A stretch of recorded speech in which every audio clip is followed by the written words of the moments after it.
Sunny? Sunny, I'm home. Ay, kanoy nga aging English dito nga bakit? Nyaman ti tripnan? It's hot. Anak! Yes, ma. I said I'm home. Can you come here and help me fix this stuff? Sure, ma. Here. You put this in the apparatus, okay? Put it inside. Oh, I think I forgot something. I forgot to buy soy sauce. I will be cooking adobo tonight. You go and buy, okay? Yes, ma. Okay. By the way, ma, I need to buy new school shoes. Why? My shoes has already a boot and I can feel the tar when I'm walking in school. Is the boot big enough for you to buy a new one?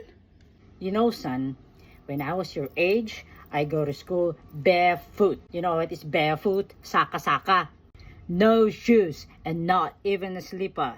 And lucky for you, you can only feel the floor because you ride to school.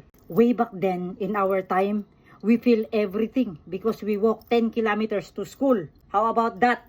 We feel the stones, the pitak, the ruot. Sometimes we feel the tamtaks. Bring me your shoes. I will bring it to the repair shop so they can just tapal the abut. Kung gamin niya inaklatan yung matang tisuya.